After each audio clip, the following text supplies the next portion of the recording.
Welcome, dear listeners, to NPR.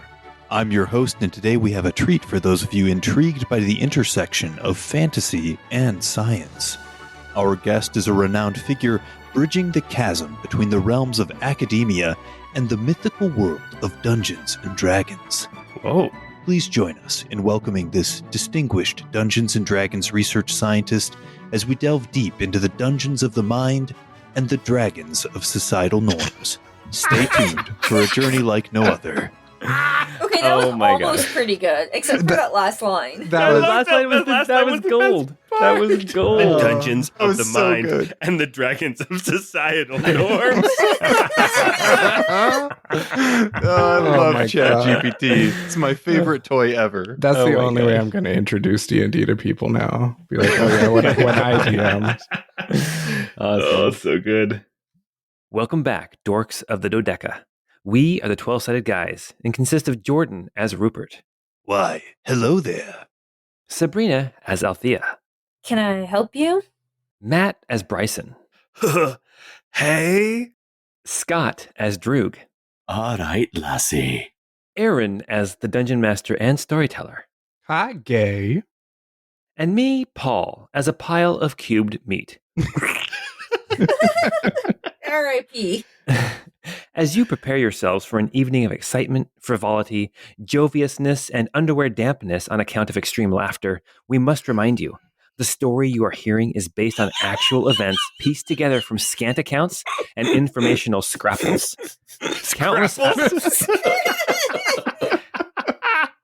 Countless hours of researchitude and preparationality have gone into creating this episode alone.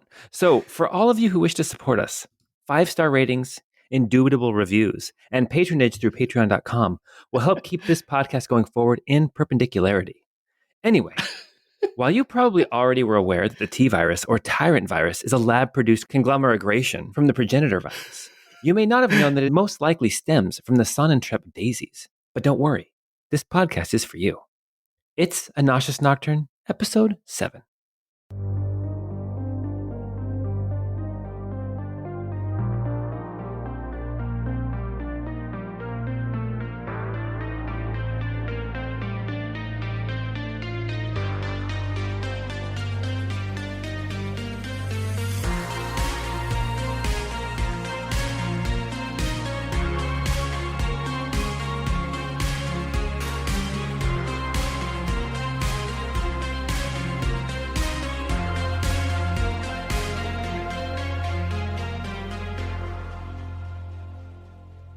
The screen is black, and it slowly comes into focus, and we see a line of butlers and maids in the kitchen.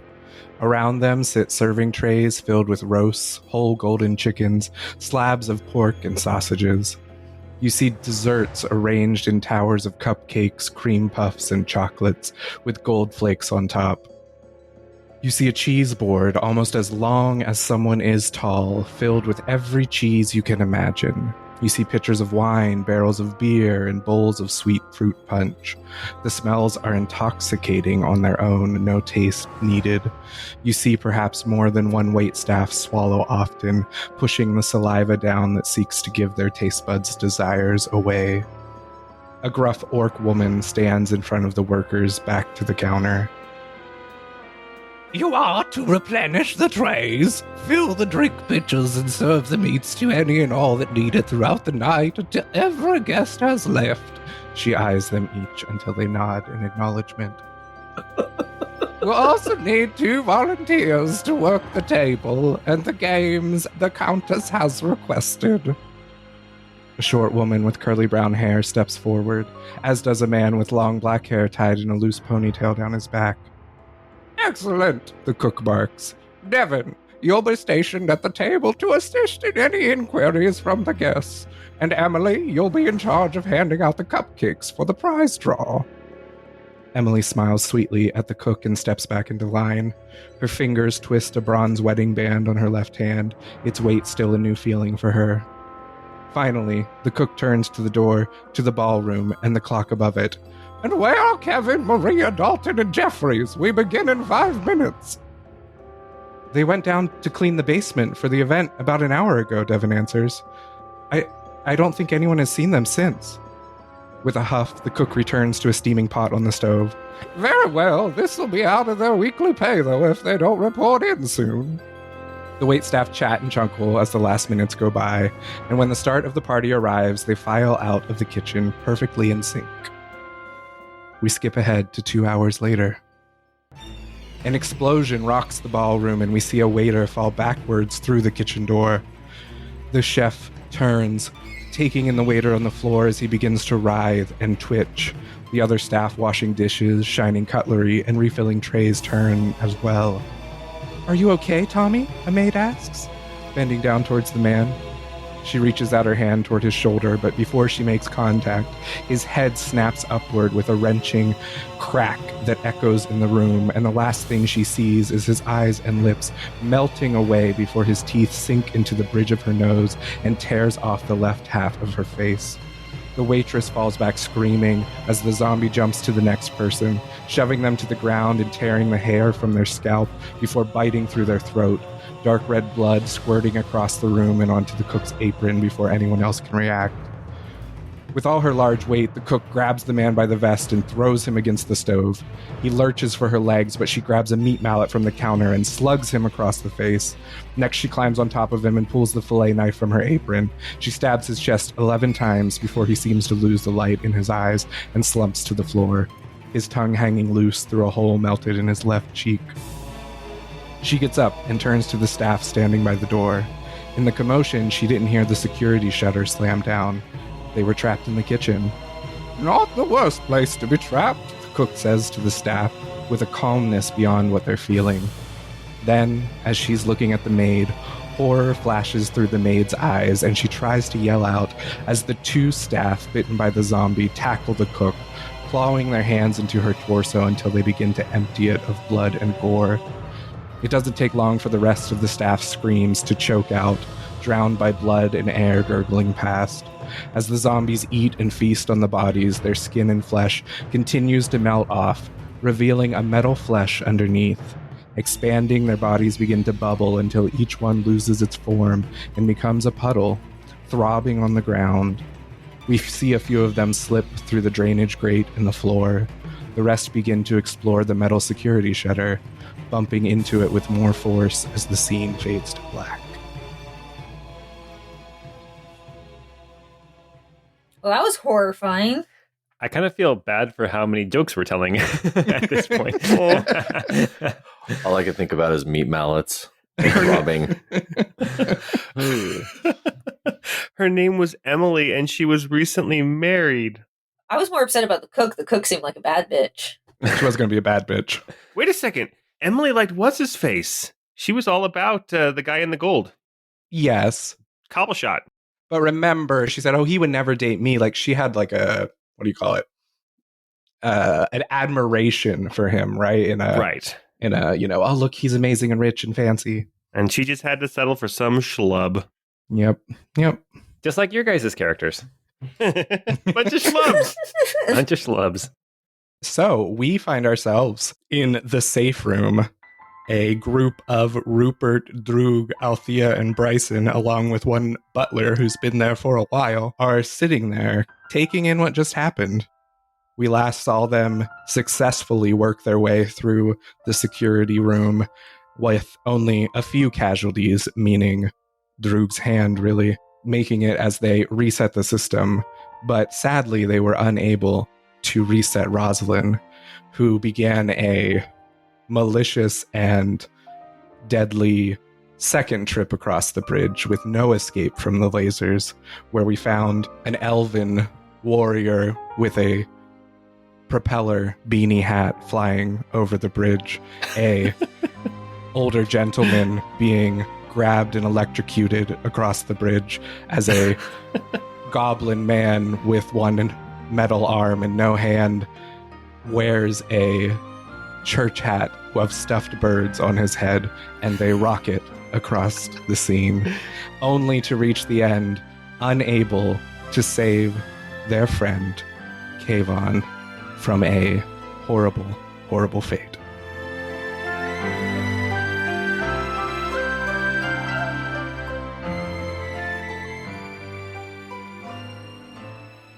But the good news is it's already bite-sized, so he'll go great in a stew. So, how's everyone doing? How we feeling? Kayvon, no! I quite missed that Kayvon, dude. Oh. Guys, like, we told that butler and that maid to come with us because they'd be safer. They would have been safer on the other side of that bridge. I don't think we're very good at this. Yes, but what if they were trapped over there? What if that would have left them over there to starve and die with a crazy, spooky ghost girl? You know? Maybe it was the merciful thing. And they would have had to come out eventually. So I mean, if that's going to help you sleep at night, sure, it was the merciful thing, Rupert. They're there. But man. Well, this and a nip of old uncle's cough syrup. You know what I mean? Oh, hey, other butler. Don't worry. We'll protect you. He kind of eyes wide, looks at you, and is like, "What happened?" Don't go in there. Okay. It's crazier than a kobold treasure vault in there. Okay. Did your friend not make it? No, he didn't make it, man. I'm sorry. But your friends didn't make it either, so we're all in the same boat. I didn't really like them. They went off. So we're even. They went off to have a threesome when we were supposed to be cleaning, and they didn't invite me. That's the worst. Well, I mean, to be fair, it really wouldn't be a threesome if you were there too. So I get it. No, it would have been a foursome. I get it, but it didn't 4D, happen. I think they're called, technically, scientifically. Oh man, I'm gonna have so much fun explaining this to my kid when we listen to it together. Don't count your griffins before they hatch. You'd have been dead too if you'd gone. Yeah. No, I'm gonna count this one as a win. We'll count the last 2 years alone as an almost win. Yes. Well, that is thoroughly depressing. But if you would like to stay here, of course you can do so. But if you'd like to come with us back up to the main ballroom where all the others are located, of course we could arrange for that as well. Can't promise to protect you, though. Is everything safe up there? Oh no, I don't think so. Not based on what we saw on the security monitor. Oh, I think I'll stay in this room. I did find something while you were gone. Was it a super important message on the typewriter? No. It was actually in the desk. I guess maybe it was missed, but it's this little notebook, and he hands it over to Bryson. Oh man, I don't. Okay, I'll open it up. What you see inside is a couple recipes that look like they explain different ways to use the herbal medicine you found for different effects. I don't know if any of that herbal medicine's still around. To be fair, I realized that Kayvon used his herbal medicine twice after listening again. Well, if anyone wants to check the chest to see if there's any more. Oh, I'll check. I like investigating those. Rupert, when you open that chest, there's more pills in there. Like, you don't know where they're from, but they're in there. Almost as if someone like put them in from somewhere else and now they're also available here. It's very strange. It's very strange. Wow. It's an ender chest. We're raiding somebody else's stash. This is it's like magical. What you find through this book and with the pills in there is, here's how this will work, is that you have the ability for everyone to receive a greater healing potion, and there are enough pills for a concoction of blue and red herbs that will either restore your abilities and spell slots, like a long rest, Wow. or will restore your health to full, or you can half and half it and get half of your abilities and half of your health. I would love for a long rest pill. Yeah, me too. Yeah, me as well. I would love that. I want life back. So either you get your skills and your abilities and your spells, or you get your hit points, or you do half and half. Okay. Yes. Okay. So wait, so there's one greater healing potion each, and this other potion. Is that what you're saying? Yes. Awesome. I'm gonna take a potion of greater healing and a full-on give me all the healing potion. Oh, you aren't using the greater healing potion, right? No. Okay. The way you said that, I was like, you just drank a greater heal potion and then filled your health. Yeah. No, I'm actually with my temp hit point. I have one temporary hit point left, and so I'm at max. Oh, I should be clear. Also, they will degrade. So the blue and red pill thing has to be used now. You can't carry it for later. Okay, sick. Okay, I guess I'm taking a long rest. Droog will do the long rest one that'll give the abilities back and grab one of the potions. Perfect. And I already had full hit points, so You're doing great. Yeah, I was pretty close too. So I'm just getting my spells back that I used. yeah. You can do Misty Step again. Yes, I can. Correct. Lucky Misty Step, you picked the right room. Cool. The butler also looks up and he's like, yeah, I found that. And then I also found this coin like you guys used in the gumball machine. Do you think I should put it in? Oh yeah, I got this cool ring that clears cockroaches. It's awesome. Awesome. Okay. And he stands up and he walks over to the gumball machine and he puts it in and Instantly vaporized. he puts it in and you like hear like a little moan escape him as he like turns the handle and you think back to like knowing how good it feels to use this gumball machine. Oh, yeah. And he puts it in and he turns it and you see the machine kind of shakes a little and then a gumball drops out and it's this blue gumball and it's almost like the color of the sea. And you smell warm sand and sunlight. You kind of faintly hear the call of seagulls in the distance. You know, I'll trade you what I have in my pocket for that nice blue gumball. He like looks at you and he's like, I'm watching it right now, excuse me. Write him a poem.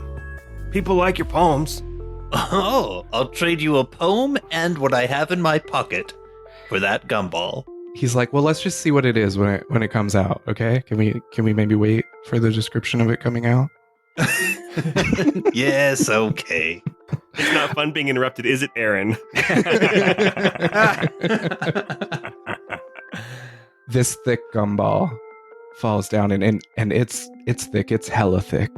It rolls sluggishly down the slide, gaining speed until it crashes into the metal flap, forcing it open, landing on the ground and cracking open.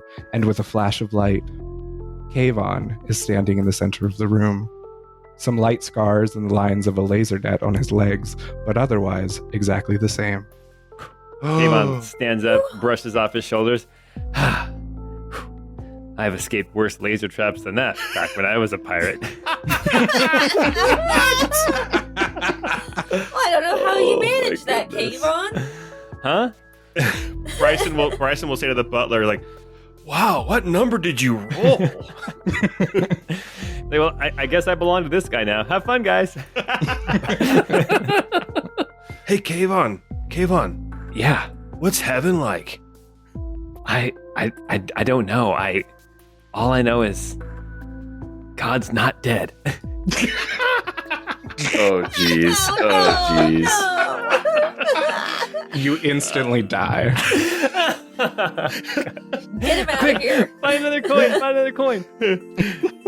Oh, Kayvon, it's so good to have you back. I'm gonna go up to Kayvon and give him a big, like, handshake bro hug, 3 pats on the back. Yes. So would this just be like, like literally I remember getting lasered and then I'm here in this room now, right? Yep. All right. Well, I don't see his token on the map, so I'm thinking it's a trap. Oh, sorry. Hold on. Kayvon's gonna be like, where's Rosalind? Did she get out of the room? No, dude, you like shot her in the face, and then she's like, blah, and then the net got her, and she got, it was awesome. Good. And we were all like, whoa. Yes. And then the baby was like, goo. I will say, I did not expect you all to kill Rosalind there, so that was impressive. us all or Kayvon? Sorry, Kayvon. Yeah, Kayvon really saved the day there. I'm so sorry, Kayvon. God, No, this it's all was good, too it's all much. All right. Well, I guess death's not permanent. Hey, anybody have any more coins? We'll be able to bring back the help.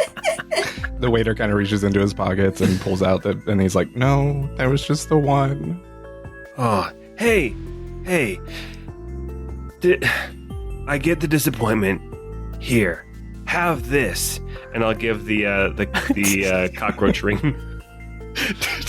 He like looks up at you with like big wide eyes and he's like, "This is amazing. Thank you." Well, you're welcome. It's a big sacrifice, because, cockroaches are gross, and I'm just glad to never see them again, but, well, take care of it, man. It was very, very important to me. Might want to wash it before you put it on. Oh, okay. I've never had a hand-me-down cockroach ring before.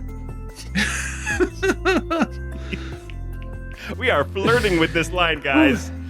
Hey, this all started with Althea, okay? Not us. Don't blame me. You and the yes. She didn't name the item. Yeah, I didn't name the bug either. Oh gosh.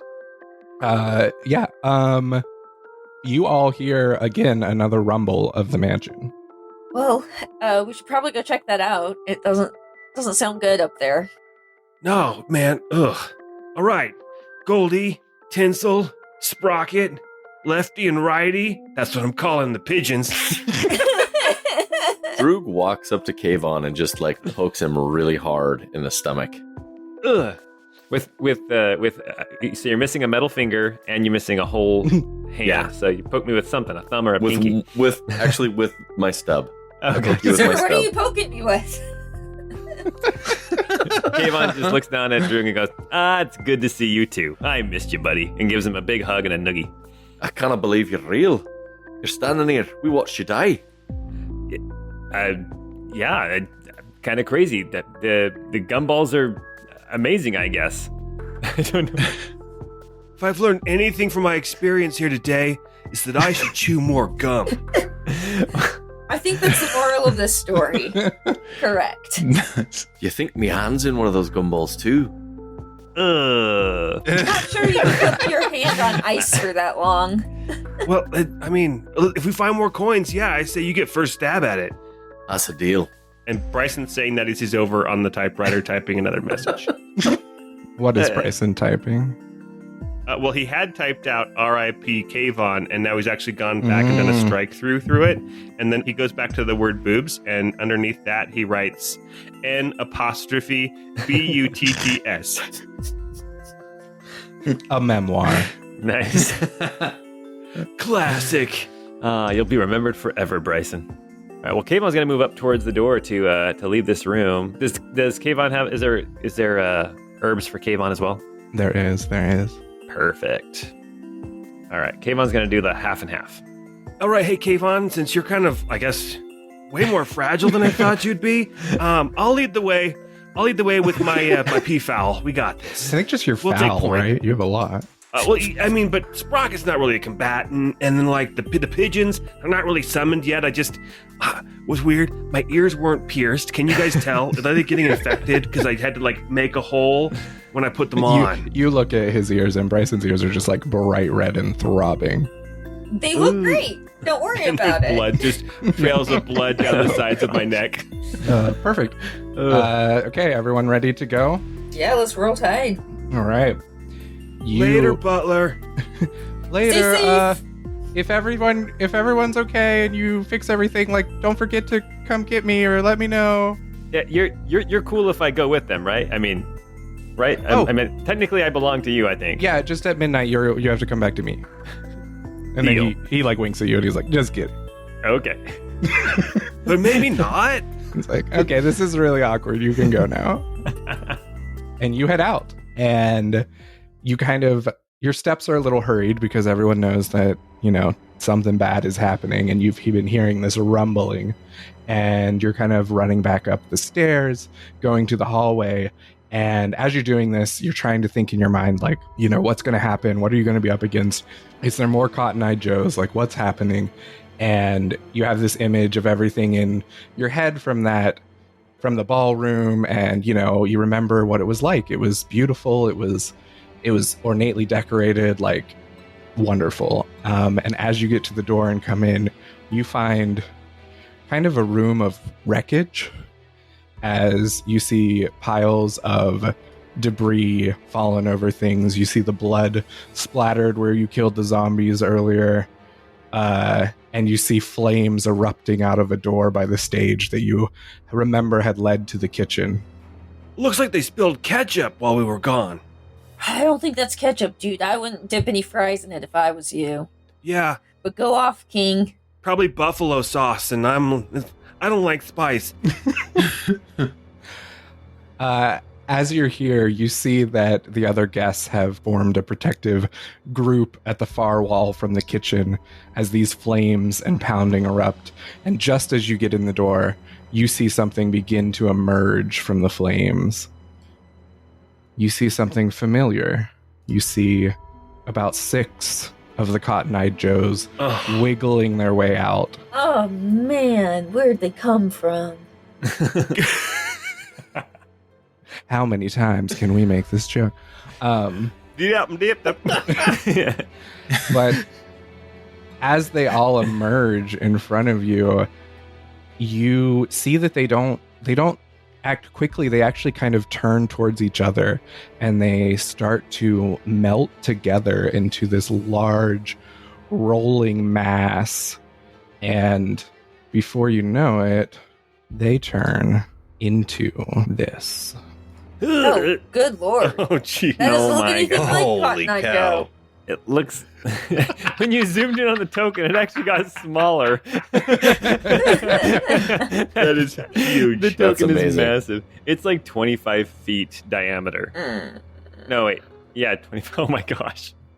You see the Cotton-Eyed Joes begin to merge, a heaving, undulating mass of organic metal, twisting and pulsing until it begins to take shape. First, you see the face, its blood-red eyes glowing as they take you all in. The mouth gapes and a roar erupts from its mighty jaws, 10 times the metallic scream that you've heard from the smaller ones. Its limbs form and reform and dissolve constantly, but when they are there, you see a legion of suction cups running the length. You see throbbing ventricles all over its back. Its pores ooze a dark, oil-like phlegm across its body. When it waves a tentacle-like limb, you see claws emerge at the end, dripping a neon green acid. The smell wafting through your nasal passages carries a deep primal fear into you. And we will roll initiative.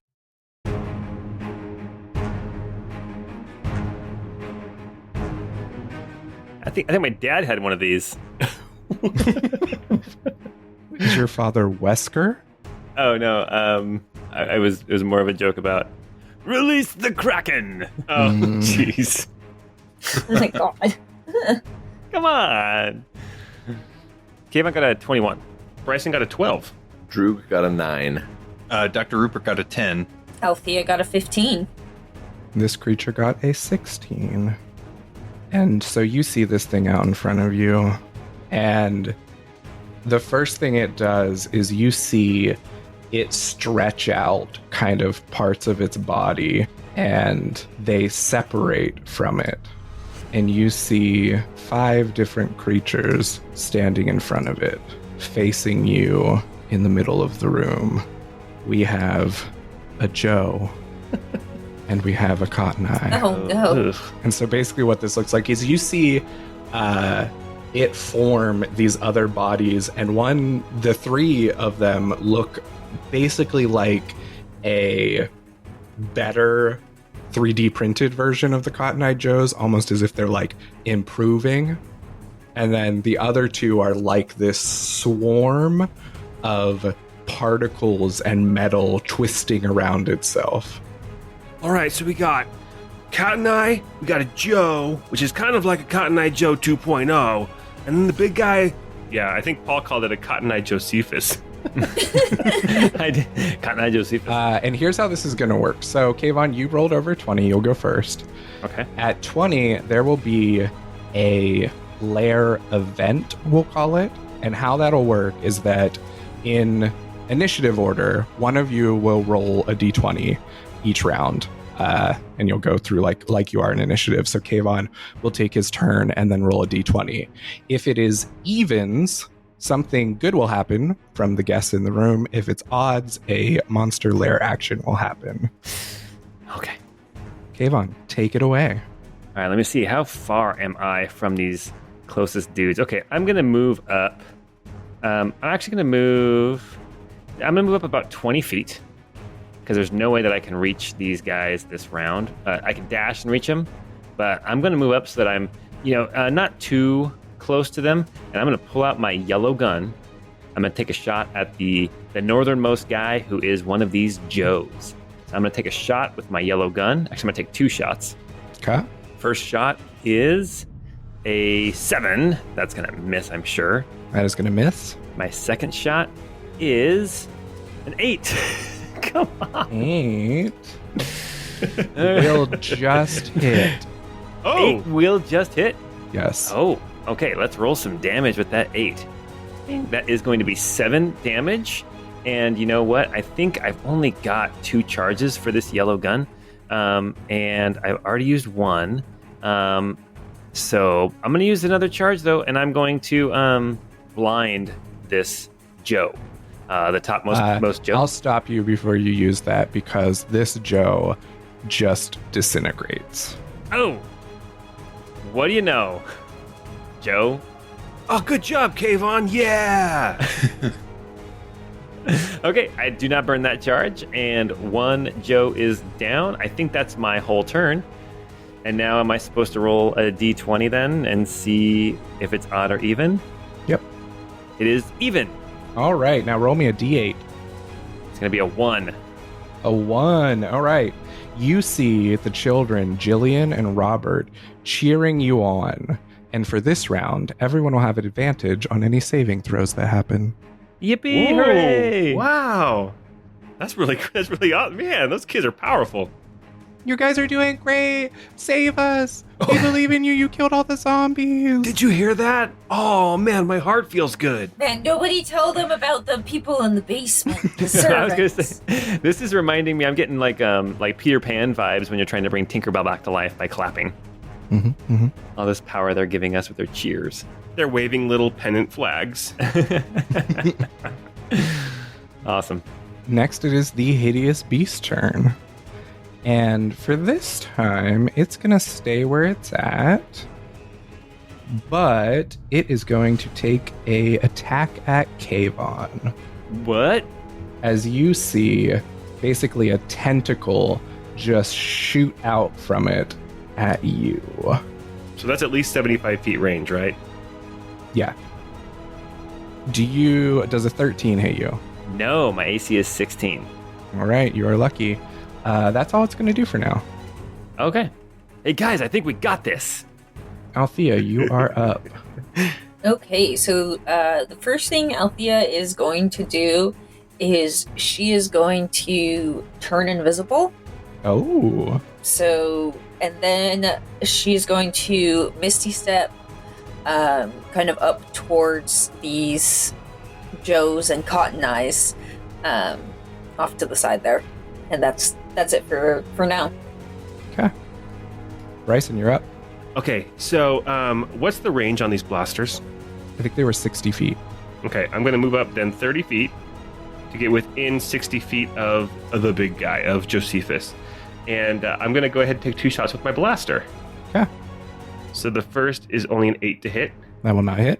Second one is a 7 to hit. Hey, Paul! It's like we're twins or something. That will also not hit. And then I'll say I'll have Goldie and Tinsel come up to flank me. That's my turn. Okay. Let's see. It is now the Cotton-Eyed Joe's group's turn.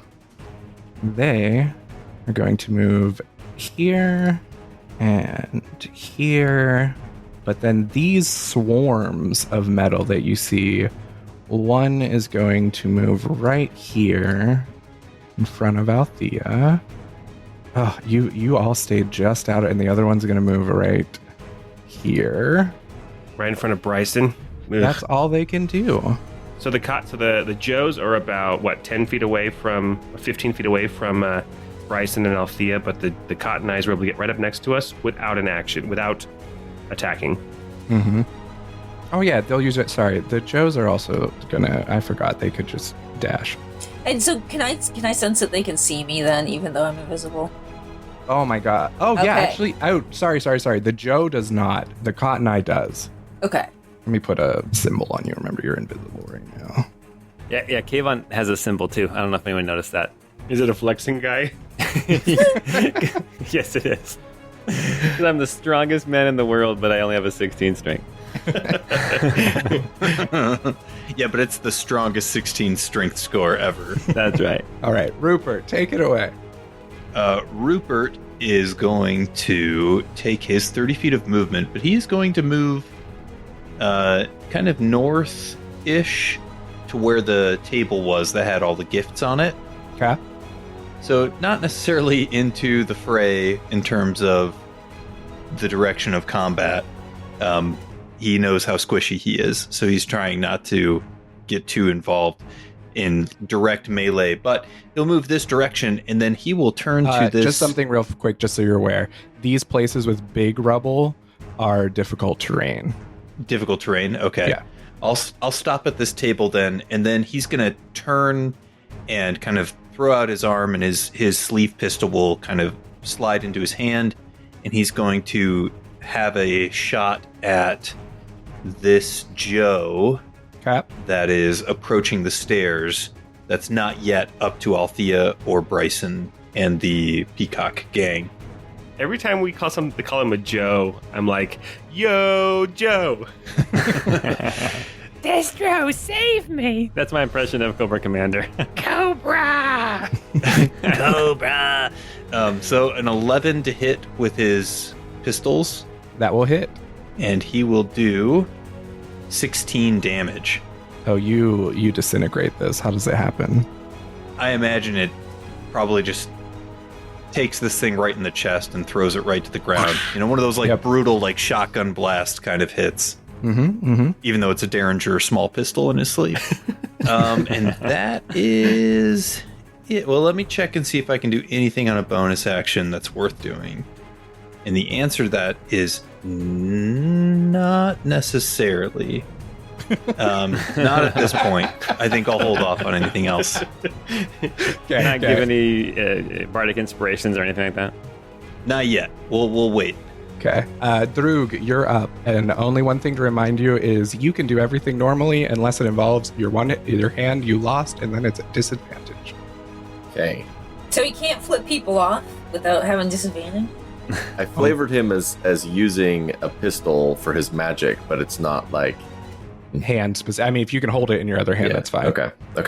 So Droog is going to run up and stand towards Bryson, and he's going to shoot his burning cartridges. Okay. Do that as a second level spell, and that I get 3 shots with it. So the first one is going to go to the one right in front of Bryson.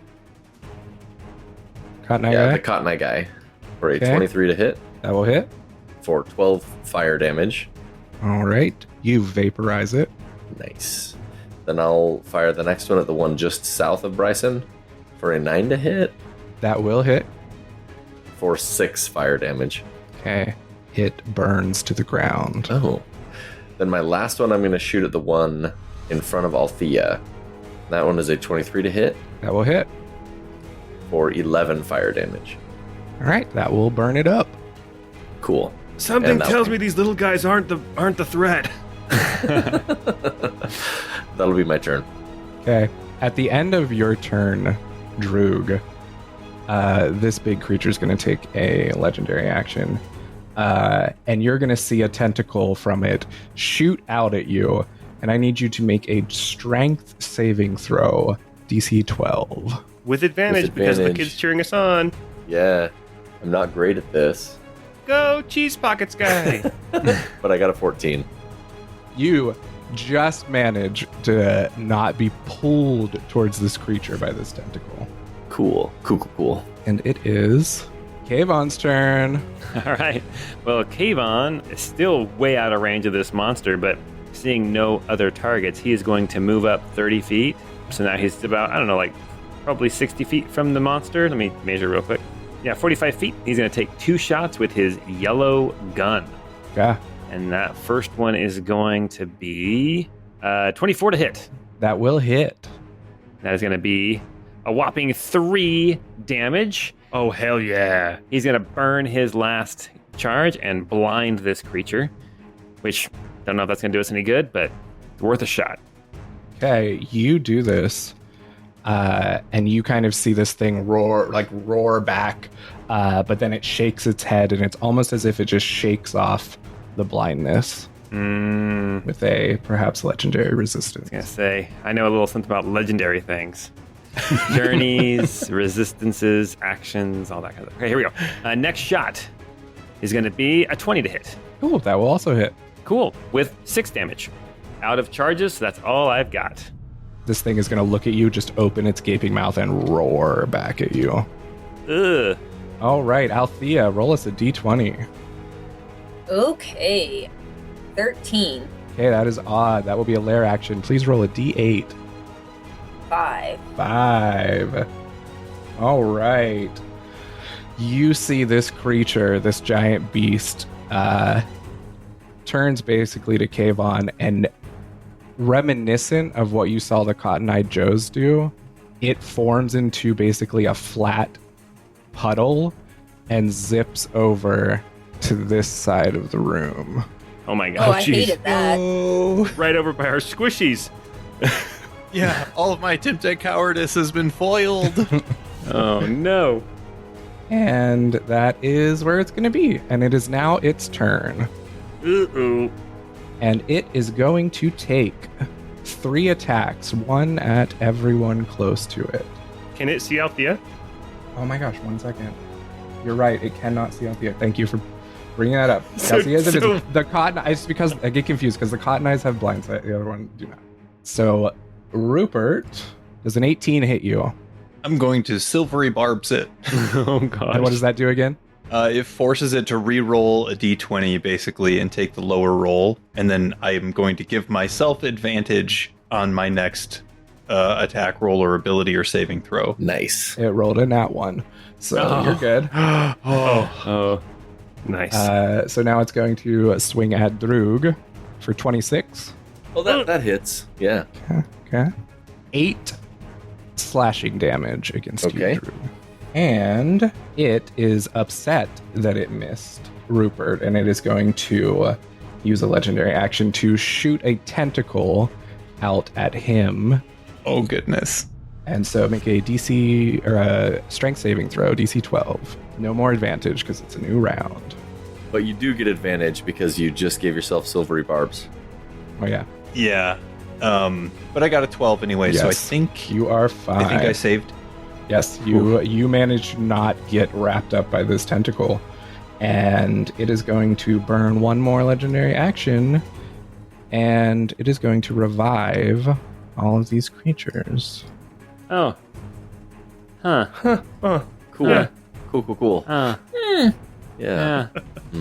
What's the matter, everyone?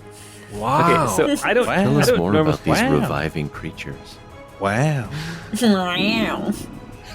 Wow. Wow. Sounded Whoa. almost like a cat. So as he revives these Joes and Cotton Eyes, these creatures, he actually takes them back into himself and then replaces them out. So he ends up putting them basically 1 near each of you to continue now. And it is Althea's turn. So, hey, Matt's not saying it, and he normally does this kind of stuff. I gotta ask about the aura around this creature. Well, Althea is about to start her turn in it. If we'd Yeah, I like to knew this was talk- coming. Teacher, you forgot to give us your homework. Keep pointing out things like my invisibility, not the aura. Yeah, I've been Oh. a friendly rules lawyer this time. Okay. I've been counsel for the defense. You see these metal spores that just float around it, kind of whizzing and spinning haphazardly in the air. And if you are not wearing a gas mask, you would make a Constitution saving throw. I don't think I put on the gas mask. So You didn't? did we all put on the gas masks? I can't remember. I thought we had. It was a free action, right? Mhm. I gave everyone one. Okay, that was back. and- But that was back a while ago, right? Yeah, that was in the security room. Oh yeah. Okay. Well then, yeah, I definitely would have. Okay. Then you don't have to do it. Cool. Okay. So I am going to actually ignore the cotton eye that is in front of me, and I'm going to shoot my bow at the big bad guy for a 17 to hit, That will hit.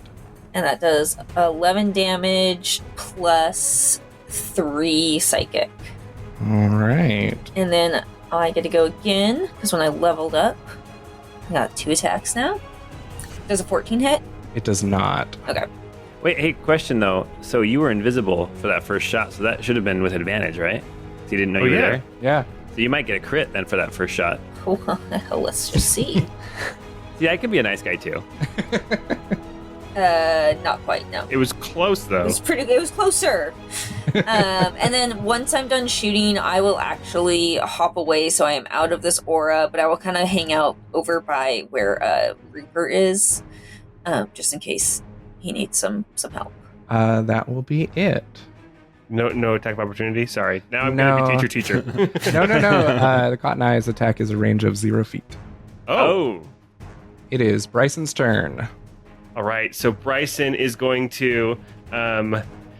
He was going to try to bring down this creature's AC with his dissolve gun, but seeing now that it's close enough for him to actually get into melee with it, he's actually going to run up next to it, and he's going to say, "Come on, birds!" And for his bonus action, he's going to or is it a bonus action or was it an action to activate his pigeons? I believe it's a bonus action. So as a bonus action, he'll activate his pigeons. Okay. And then he's going to take a couple strikes with his arming sword. So first, a 17 to hit. That will hit. All right. I will also mark this guy as my favored foe. So that's 14 slashing plus an additional 2 slashing. Eh, And then for my second attack, it's a 14 to hit. that will not hit. Okay, so that's a miss. Also on that first attack, Tinsel will use his reaction to add some lightning damage. Okay. So that's an additional 4 lightning. Perfect. So then for their turn, Goldie and Tinsel are going to come up and just flank me. Okay. Goldie will take her 1 attack, Mm-hmm. 21 to hit, and the damage will be 6 piercing damage. All right. Pretty good. And that is my move, action, and bonus action, and also my birds. Sweet.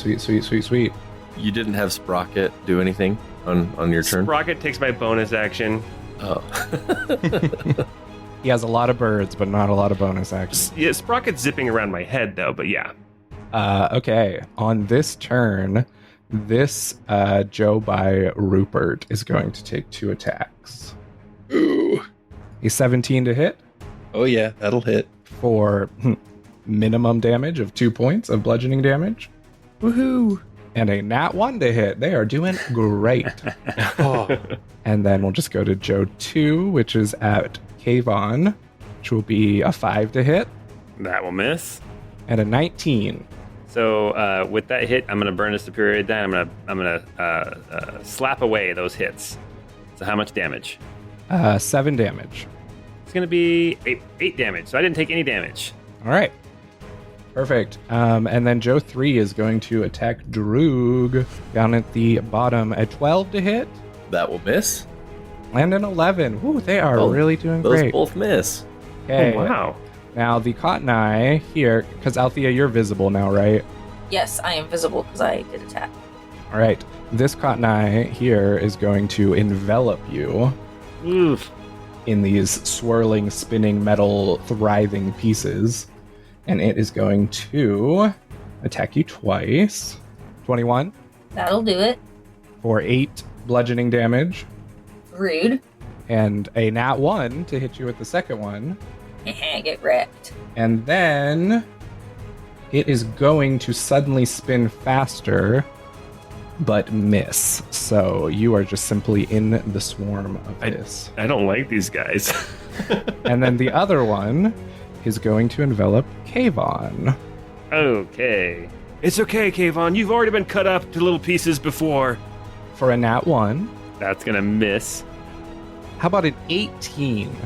An 18 will hit. I'm going to slap away again. Okay, it's 7 bludgeoning damage. Okay, let's see what I can do Hey, this Paul, time. I just want you to be aware. Did that take your reaction before?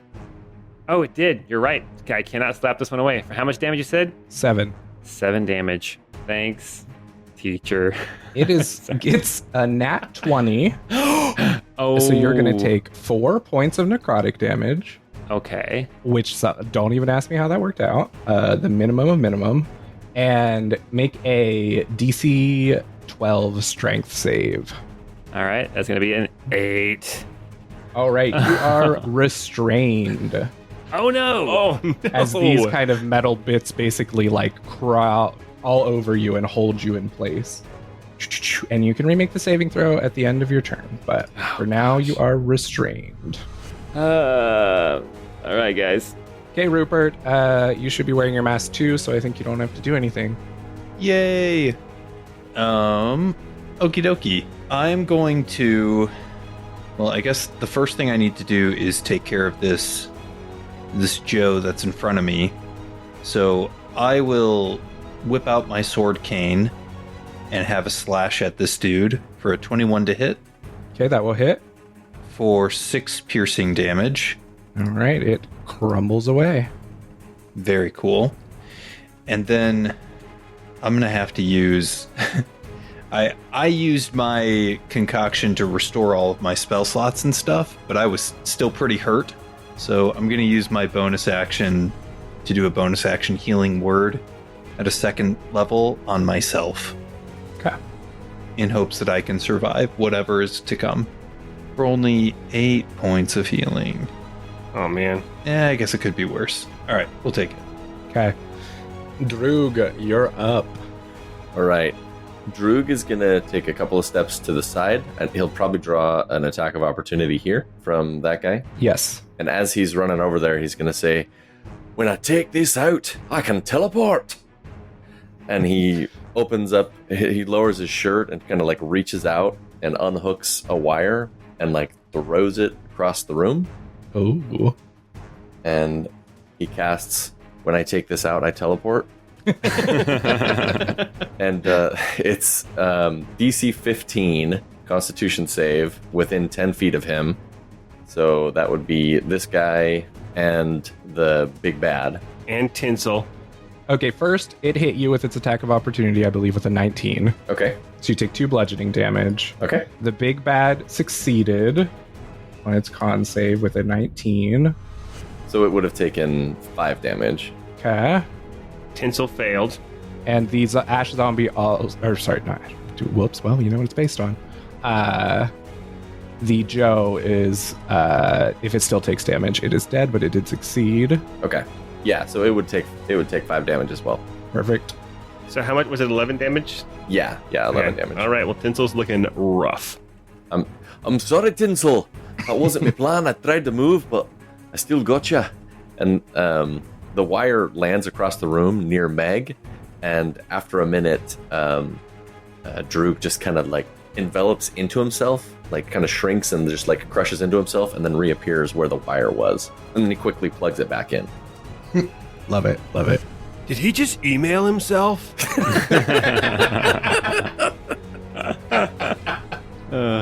It was more like a telegraph, but cool. If that's everything, we'll go to Kayvon. Okay, so I'm enveloped and I'm restrained. Does that mean I cannot attack or that I have disadvantage on my attacks? Disadvantage on your attacks. Well, I am going to, instead of trying to break free, well, I guess I get to do that at the end of my turn anyway. I'm going to attack this Cotton Eye first with my first attack and try to get him. I'm going to attack twice with my fist. So the first attack with disadvantage was a 12. That will hit. And that's going to deal 4 damage. Minimum damage. You punch this thing right off you. Nice. And then there's a Joe right next to me, so I'm gonna turn around and give my other punch to him now with regular, not with disadvantage anymore. Mm-hmm. And that is going to be 14 That will hit. for 9 damage. All right. That crumbles to the ground. Okay, and then I am going to. I've got my gas mask on. 25, 30. I'm gonna move up in base to base with this bad dude with the big bad, just so that I can start punching him instead. Anything else? Nope, that's my turn. All right. It is Bryson's turn to roll a d20. Oh, jeez. Okay. Come on, even. D20. Come on, even. It's an 18. Ooh, even. Okay, roll a d8. That's a 8. Oh, this one's fun. You Rock at rolling so good. Yeah, I know. you hear someone kind of shout a couple words, and before you can even almost have time to look, this bright flash comes from Rita Murdoch, the mayor, and a bolt of lightning strikes out to this side, and it is going to vaporize the one on Althea and deal 36 damage to this big beast. Oh, Nice. Oh, that's awesome. You got my vote next election. Okay, this thing it's not looking great, but it's not looking bad. And it is going to attack at Bryson with a 12, which will, I assume, not hit. Oh, yeah, sorry. I'm Bryson. No, that will miss, yeah. Okay. A nat 1. Okay, all the karma came back. Look at this. And then one more at Tinsel for 15. Tinsel's AC is 17. Oh my gosh. goodness. Holy cow. Okay, well, Wow. it is going to do that. And then it is going to use a legendary action to... I need Kayvon to make a wisdom saving throw. Oh, nice. That's a +0. And I rolled an 18. Nice. You can't do strength, but you can do wisdom. Our rolls have finally been decent tonight. It's so I nice. told you, it's the karma. All your natural ones have come to me. Wasn't it 5 natural ones on my Constitution scores? One for each button. Yeah, and I have a +6 to my Constitution saves. Oh And I've gosh. already rolled 5 natural ones tonight, Oh, so my gosh. we're getting in it. All right, it is Althea's turn. Okay. So Althea is going to cast Hunter's Mark on this guy, and then she is going to stay where she is and shoot at it again with her longbow for a 25 to hit. That will hit. Okay, so that will do 10 damage plus 8. So 18 damage for that first one. What? Okay, And then we'll shoot again for a 12, which I'm assuming does not hit. it does not. Okay. And then I'm gonna hang out there. I think I'm doing okay. Oh wait, no, I have that guy next to me again because he came back. Yeah. So I'm gonna take a couple steps, just backing away from him. Although he'll probably come at me again, but I don't know. Okay. Yeah. No, you're fine because you moved out from. Yep. And that's it. It is Bryson.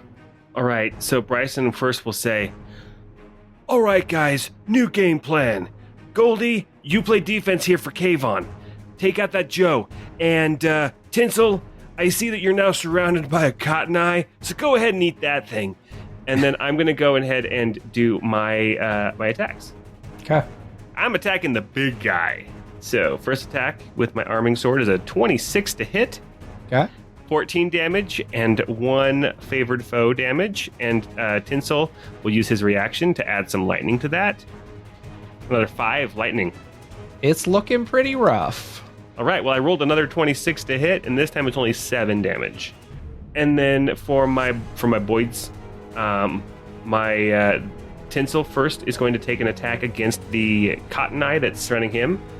That will be a natural 1 to hit, so I think I'm going to lose Tinsel this round. And then for Goldie, she'll take an attack against the Joe that's right there next to her and Kayvon. And that's a 22 to hit. That will hit. I mean, I don't even know if damage matters on these guys. It doesn't. But They have 8 damage, because rolling damage is fun. Yeah, so she pecks this Joe to death. Okay. And that will be all of our turns. All right, the Joes. This one up here by Rupert. An 8 and a 16 to hit. The 16 will hit. A nat 1 for 2 damage. Oh man, Rupert, how you doing over there? I'm doing okay. I'm not dead. You know what's funny is I'm wearing really big heavy armor and trying to look threatening, and I haven't been hit yet. Joe 3 is going to slam at Tinsel. Oh my gosh, we're at 11 and a 16, so that's fine. Yep, Tinsel's got a 17 AC. Tinsel's frickin' AC.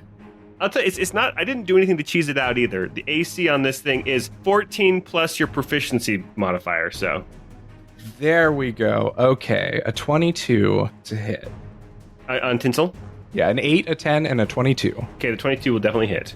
That will be 12 necrotic damage. All right, Tinsel is now springs back into the shape of a helmet, but not quite as solid because Goldie is still out. Okay. Some pieces missing. I thought you missed a golden opportunity. Tinsel has been turned to tinsel. No. Paul, you and I need to talk about your definition of opportunity. Okay. And this one is going to one more Cotton Eye to Althea for a 12, a 23, and a 10. The 23 will do it. All right. That will be 4 bludgeoning damage to you. Ouch. Rupert, it's your turn. Hello. All right, here's what old Rupee's gonna do. I'm going to cast. Maybe this fails. Maybe it doesn't go through, but we're gonna give it a shot anyway. I'm gonna cast Fairy Fire on the giant monstrosity. So it's a DC 14 Dex save.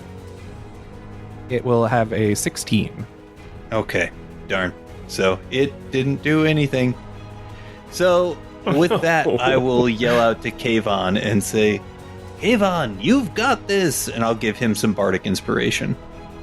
Oh, thanks, Rupert. What a guy. All right, we'll call that good for now. Okay. Droog, you're up. All right, Droog is going to bring out his revolver, and he's going to start taking some shots at the big bad. I'm going to cast it at level 2, and so this will be 3 shots. The first one's a 19 to hit That will hit. for 7 fire damage. Okay. Second one's a 22 to hit That will hit. for another 7 fire damage. Nice. The last one is a nat 1 for 8. That will miss. Tell me what happens as you shoot into this. So these are like the gears that he like takes from his arm and sticks into his gun.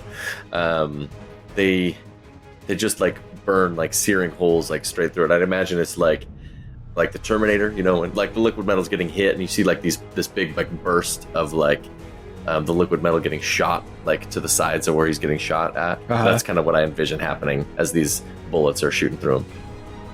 You see these like fiery holes punch through it, which the fire doesn't seem like it's doing a ton of damage to it, but it rips these shreds into it and these pieces, and it's looking like real bad, and it makes a huge roar, and it absorbs all of these minions back into it. Cool. And it seems like it restores its kind of missing parts pretty well. Oh. Okay. Well, at least we got the minions away. Boo! Banana? Banana? Right? Minions, right? We got this? Okay. All right, Kayvon. All right. Kayvon is going to do something. He's going to move around the big bad, staying within 5 feet, so he's not like getting out of his threat range.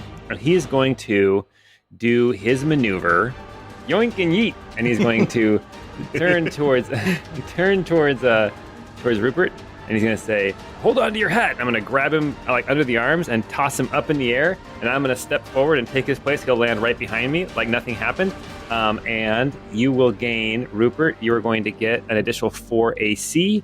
So really that was just to try to boost your AC for you, because it doesn't look like you're doing so great. How long does that give him that AC? 1 round till my next turn.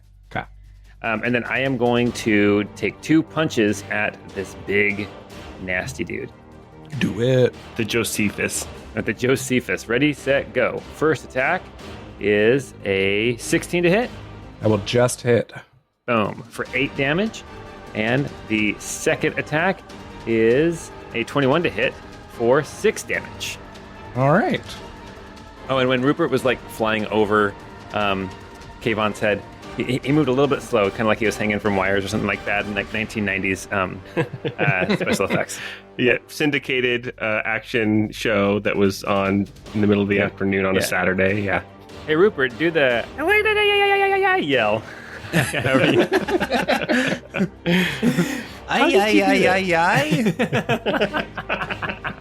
Kayvon, you are just pummeling into this thing. It's like your fists are metal. Just bam, bam, bam. Nice. How's that broken finger doing while you're punching metal? It was maybe broken. I also got my legs chopped into cubes, and I'm still standing, so I don't know. Okay, anything else? Nope, that's my turn. All right, Rupert, roll a d20. Here we go. Come on, evens. A 7. A 7. Okay, roll a d8. I don't wanna. I'll do it if you don't want to. A 4. All right. This creature, you see its eyes just start getting brighter and brighter as a flash of bloody light erupts in the whole room.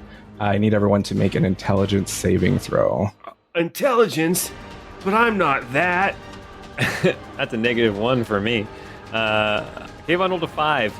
Bryson got a 2. Wait, have you used your bardic inspiration yet, Kayvon?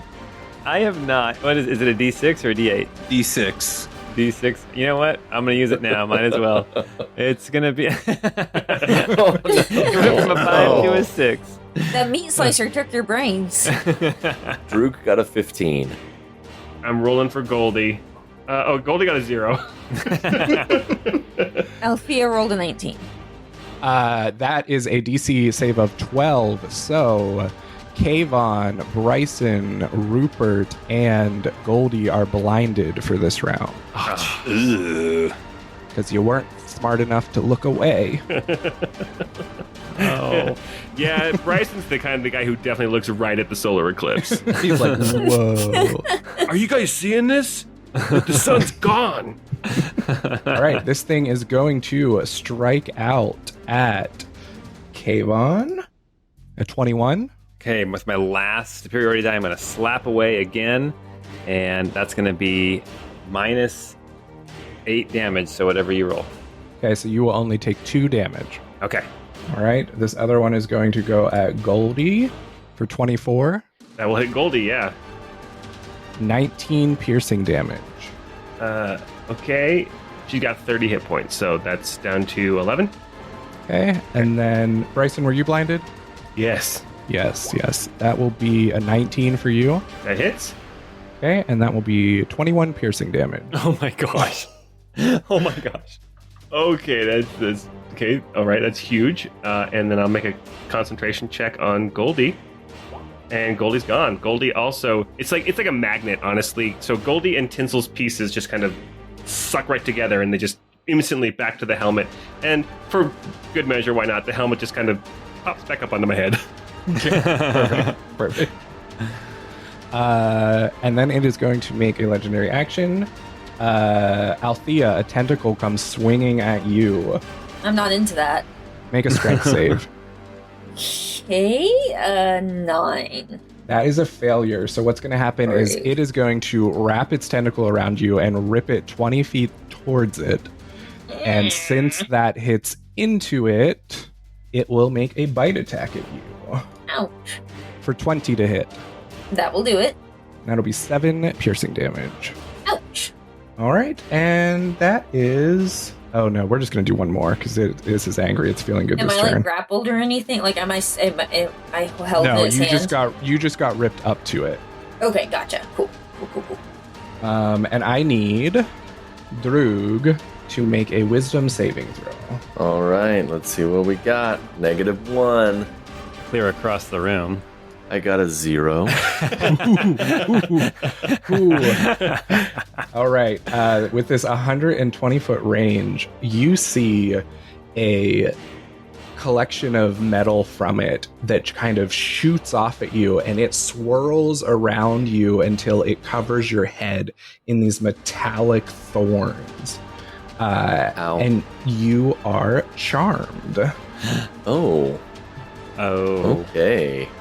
The charmed target must use its action before moving on each of its turns to make a melee attack against a creature other than itself. Oh no! Oh no. Not Busty LaRue. The target can act normally on its turn if I don't choose a creature for you attack, or none are within reach. And then you can make a wisdom saving throw at the end of your turn to try to break it early. Otherwise, it is for a minute. It's a melee attack, though, right? So they really don't have anything to worry about because you're a tiny little sorcerer. We'll see what happens. And it is Althea's turn. All right, I am going to attack at this guy again with my longbow here. I'm actually going to take a couple steps back first and get out of his aura again. Okay, he will take an attack of opportunity at you. Okay, The 15 to hit that will hit. for 13 piercing damage. Ooh, man, that's not feeling good. Yeah. Okay, I'm going to pop that potion of greater healing here. What's the roll for that? 4d4 plus 4. Okay, let's do that. So 7 plus 4 is a plus 11, so that's a little bit better. And then, so I rolled a 9 to hit for the first time, which I'm going to assume doesn't. And then I'm going to roll again for 17 to hit. That will hit. Okay, cool. So that does 5 piercing plus another 6 damage. Okay. And that's it. It is Bryson's turn. All right. So first things first, Bryson's going to go ahead with his bonus action to use that potion of greater healing Okay. for only 10 healing, and then for my action, I'm going to say, Tinsel, I need you. and Tinsel's going to come popping back out, Aww. basically right where he died last time. And then it's Tinsel's turn, but I didn't command Tinsel to attack, so he's just actually going to stay within melee of the big guy here, and just move so that he's kind of more in between everybody, so that he can offer his reaction damage to anybody in the party. Cool. And that's my turn. All right. You are cornering this thing. Rupert, you're up. Okay. Old Rupee here is gonna go ahead and make some attacks. Show us how it's done, And Rupee. remember, you'll have disadvantage because you're blinded. That sucks. Yes. Disadvantage. All right. We'll go ahead and swing at this thing with the sword cane. With disadvantage, a 13 to hit. That will miss. Darn. I think. How's everybody looking right now? Is everybody doing okay? I'm down about a third. Yeah, I could be better, but I'm going to hope to use that gun next time, so... Kayvon's doing fine. And Droog's over there helping out the other people. Droog is your enemy. Yeah, Droog No, is it's like- actually over there trying to stab them, He's or got this whatever really your melee is. sweet crown of metal thorns on. Yeah, he's helping out those other people. So, Yeah. okay. Yeah, I don't know that there's anything I can really do at this point. So I think that's it for my turn. All right. Droog, will you Okay. please take an attack at Meg? Okay, so I have a dagger. I could also throw it. Do you want me to roll and see or do you want me to attack Meg? You're attacking Meg. Yeah, it has to be melee, I think. Yeah, and you have Oh, to. melee, You can't throw okay. it. Yeah. Okay. All right, here we go. An 8 to hit. That will miss. Okay. You kind of swing it and you see her just kind of like jump backwards out of the way, like, what the? Droog? Do I get to attempt to save at the end of my turn? Yes. Wisdom save, DC 14. Drew got a 6. And that will be my turn. Alrighty, Droog is going strong. Oh, gosh. Kayvon. All right. I am still blind, but I'm going to take 2 big old haymakers with disadvantage. Okay. Natural 1. That will miss. The second one is going to be an 8. Natural 2. I love that you rolled that 7 and 8 again like you did at the start. No, those will both miss. And then with a bonus action, I think, you know what? Let's do this. I am going to do a second wind for my bonus action, and that is going to be a D10 plus 5 that I get to roll. So that will end up giving me back a total of 6 hit points. Oh, jeez. Okay. All right. Okay, and that's my turn. All right. Droog, would you roll me a d20? Drew got a 14. Yes. Nice. Okay, and now roll a d8. Drew got a 7.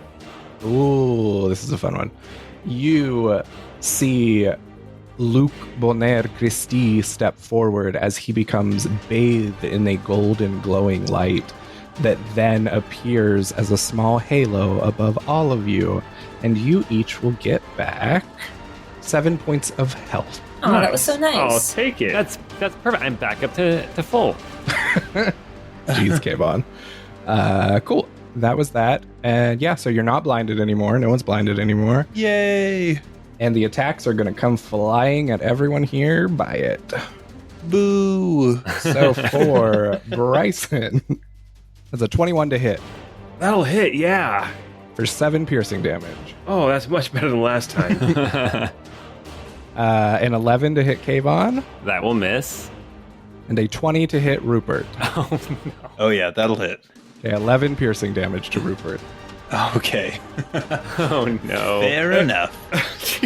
Oh, my God. It, again, doesn't want you to be part of the party, so a tentacle flies out at Althea. Make a strength save. Man, you're really doing me dirty here, bud. Oh my god. So in that one for 3. Okay. It's going to pull you back. A 14 to hit? Ooh, that'll just hit, yeah. Okay, 18 piercing. Oh my gosh. Are Wow. you still up? Barely. Oh man. And that's all it's going to do because it wants to keep Droog acting, so it's going to command Droog to attack again on his turn. And it is Althea's turn. Okay, I am going to bust out that gun and shoot this guy. You said we could just use any attack, right? Yeah, any ranged attack. Okay, cool. Remember, you have the battery as well. Oh, hell yeah, I do. Oh my god, so that's a 10, Okay, that will miss. and then I'm going to shoot again, and that's a 22 to hit. That will hit. Oh my god, it does 3 damage, plus it does 6 damage total. And that was with the extra one from the battery? Oh no, there's the extra one from the battery. Or there's one more, right, from the battery? Yeah. Okay. Oh, no, sorry. Not one more attack, one more damage die. Oh, one more damage die. Okay, no, then that would be 7, sorry. Okay, so 7. Okay, so it will take 7 damage and you'll get 14 health back. It's something. That's awesome. Yeah, that's amazing. Rupert wishes he could heal that effectively. Yeah, like I mean, Althea That's could a always hand him great- the gun. Yeah. All right, anything else? No, that's it for now. All right, Bryson, you're up. All right, guys, I'm back in it. 2 attacks coming with my arming sword at the big guy. The first one is a 10 to hit. The second one, The 20 will hit. yeah, the 20. So that's 14 slashing damage. Nice. I realize I've been doing the favored foe wrong, so not the extra 3 damage there that's listed. Because that actually was supposed to require my concentration, but I was concentrating on Goldie. Sorry. And to be fair, though, I never did more. I think I did a total of like 4 damage with it. Yeah. Total. Yeah, you're good. Okay, so 14 damage, and then Tinsel's going to use his reaction to give me some lightning on top of that. That's another 5 lightning damage. So Nice. it's 19 damage. And then for my bonus action, I'll say, get him, Tinsel! And then Tinsel's turn. Tinsel's going to go ahead and make an attack with his beak. A 23 to hit. 5 piercing damage from Tinsel. Okay. Rupert, your turn. Yay! Yay, chicken chaser, yay! Yay, chicken chaser. So Althea, you just healed a fair amount. How are you doing right now? I'm at about half health. Okay. I'm doing okay. Okay. Well, I am going to. I'm guessing if I try to move away from this guy, he's going to try to get attacks of opportunity on me. Very likely. Okay. This might be a stupid idea, but we're going to try this as well. I'm going to hurl insults at this thing and be like, your tentacles are stupid, and you should feel bad about that. and we're going to do vicious mockery. I'm not gonna lie. That's the best vicious mockery I've ever heard on ever. I love it. Did ChatGPT help you with those ones? Nope, that was fresh from my own brain. So DC 14 wisdom save. All right. It got a 20. Oh, darn. Okay. Well, we gave it a go. The So old now college try. I gave it the old college try. I'll use a bonus action to cast a second level healing word on myself Okay. to try to feel a little bit better. And I'll heal myself for 9 points. Awesome. Okay. Droog, if you would attack Meg. All right. Here we go. That's a 12 to hit. That will hit, Oh no! Wait, but she's agile. She's a race car driver. but she's not armored. For 5 damage. Okay. You stab that right into her side. Droog will say, I wanted you to try the cheese. Just so you know, it doesn't like make you hate the person you're attacking. I know. Okay, It's silly. She looks down and the knife you were using was actually for the soft cheeses. Oh, yeah. It's a cheese knife. Excellent. Okay, make a wisdom saving throw. Oh, man. I am not great at this. That's a 7. All right. Oh my gosh. Moving on. Kayvon. All right, so Kayvon, for an item interaction, I'm going to hand my greater healing potion, my herbs, to Rupert, and then I'm going to say, here you go. And I'm going to attack twice at the big bad. That's going to be, the first one will be a 10 to hit. Ugh. And the second one will be a 10 to hit. Consistent. Yeah. Okay, we're back to the top. Kayvon, roll a d20. All right. Fingers crossed. That's a 4. It's evens. Okay, Yeah. roll a d8. A 3. Oh, a 3. Oh, this is fun. You see, I've said that about like everyone. You have said that like about the things I They're all really fun. yeah. You see Lily by Suzette turn towards you all, and her form starts to blur, and then 5 duplicate shades of her appear, and one stands by each of you. And the first attack at you this round will have to flip a coin. Heads, it can still attack you. Tails, it can't. Oh, So it will wow. attack the Mirage. Wow. That's awesome. You're welcome, everybody. Okay, so this beast is getting a little annoyed. So it is going to form into a puddle No. and reappear over here. So you all get attacks of opportunity if you'd like, but it is with disadvantage. I Oh, will hell yeah. definitely do it. So Bryson got a 18 with disadvantage for 7 slashing. Okay.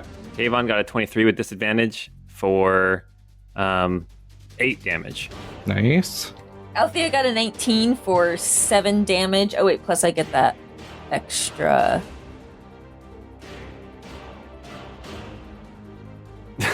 All right. Dang. And Rupert got a 17 to hit Okay. for 11 piercing damage. Jeez, with That's max disadvantage, damage. we did more damage than we've done any round this game. All right. Okay.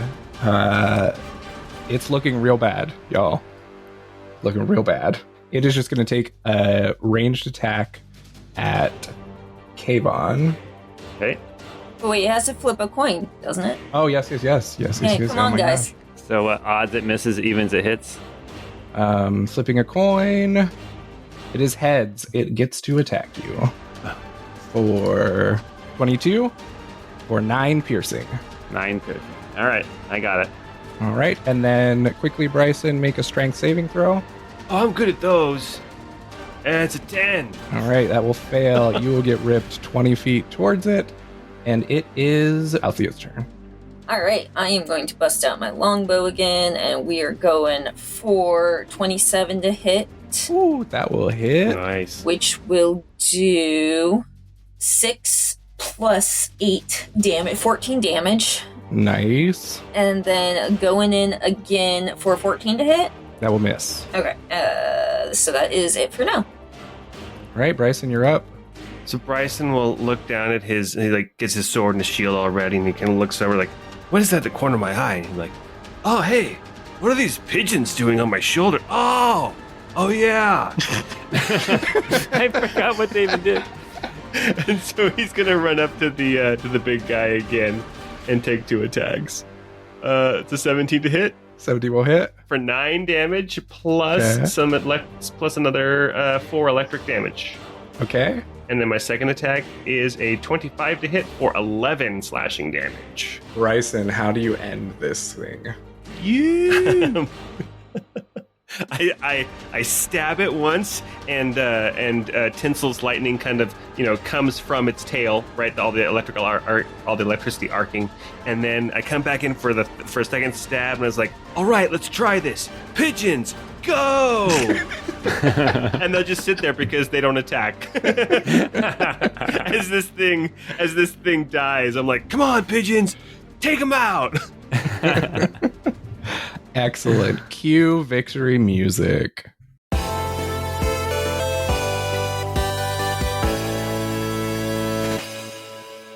Awesome. Man, Man, that was awesome. stressful for a second there. Oh gosh.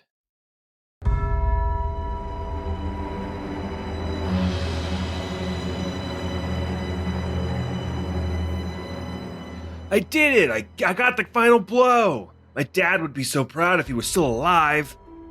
Why is that so funny?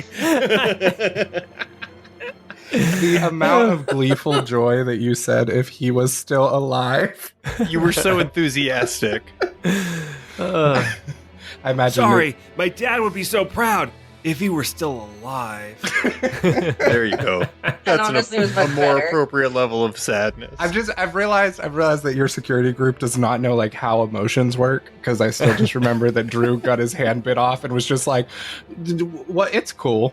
Everything's fine." Hey, I passed that wisdom save that I self-imposed. It's true. Yes, you Your did. hand gets bit off, and you're like, "Smiles don't work like that, Roz."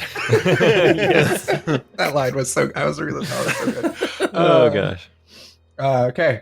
This beast has crumbled to the ground, and it is dead. You have saved the people here.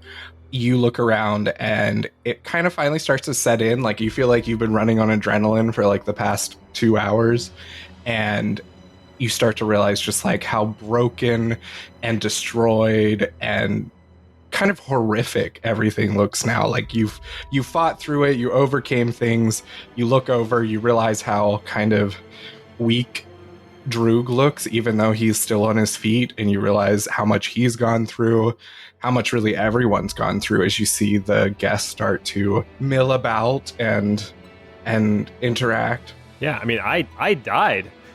And Kayvon full on died, And came back again. came back as a gumball. I mean, wow. I'm still confused. Was Kayvon in that gumball the whole time? Like, are there 2 Kayvons? 2. There could be millions of Kayvon. You don't know how many Wait a minute. gumball machines are in this mansion. We need to free all the Kayvons. Y'all just need to play more video games. I mean, that was obviously a save room. Kayvon's gonna say, actually, my dad got around a lot, and I probably have a lot of brothers out there.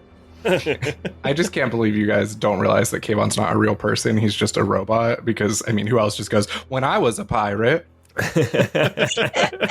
Oh, gosh. Okay. So you guys are looking at this monster, and its dead body. And as you're kind of milling around it, everyone give me a perception check. Okie dokie. Bryson rolled a 7. Droog got a 16. Althea rolled a 23. And Dr. Rupert got a 15. And Kayvon needs to open D&D Beyond. Why did you close it after the fight? Did you think we were all done? I just start closing tabs. I know I've said this twice before during this little mini campaign, but disappointed. Kayvon got a 3. Okay, excellent. So here's how this will work. The Droog, Althea, and Dr. Rupert, you all three are able to notice that Sir Duncan, the half-tiefling man who talks like this, is walking towards Suzette with something sharp in his hand. I'm going to start walking that direction and say, Sir Duncan, can I be of assistance? Did you take any damage during the altercation? Yeah, how far away is he? Is it easy enough for us to kind of surround him a little bit? Well, so what the action is, you three that noticed, you each get to try one thing to happen now, to either stop him, or if you don't think he needs stopped, to do something. Cool. I think I'm going to try to see if I can't talk to him and, distract him from whatever it is he's up to. Okay. Feel free to give me, I guess, a persuasion roll? Persuasion or Deception? deception, thank you. I, of course, didn't open up a sheet to remember what things are called. I don't feel so bad now. I'll try persuasion. Okay. Ooh, I got a 27. Oh, jeez. Ooh. Nice. It's about time you rolled high. What do you say to distract him? I'll say, Sir Duncan, is that a blade? Were you hurt? Were you injured? Did that blade get stabbed into you from one of these monsters here? Perhaps I should have a look. And I'm going to start walking over towards him. You see him kind of look over at you as if he's surprised that you've noticed him. And he looks down at his hand at the sharp object and looks back up at Suzette. And he just yells over to you and says, "Stay away." Oh man, well hearing that, Althea would definitely bust out her bow and prepare to shoot if things get hairy. Yeah, Droog is going to just shoot him. Okay. Kayvon pulls is out- patting Bryson on the back saying, "Sorry about your dad." Alright, well if Droog's gonna shoot, I'm gonna shoot too. I don't want to be left out. Droog spins the revolver on his new stump and is throwing in some burning cartridges. Okay, you can both roll with advantage because of Rupert's distraction. Ooh, that's not going to be good for him. Because I'm casting my last level 2 spell slot of burning cartridge. Oh, jeez. So my first one was a 21 to hit, second one was a 17, and third one was a 15. And Althea did a solid 9 damage. Okay, well, Droog, every one of those will hit. Nice. So 11, then 2. Oh my goodness, 2 and 7. So total of 20 damage, burning damage. Step away from the lady. You just see this arrow.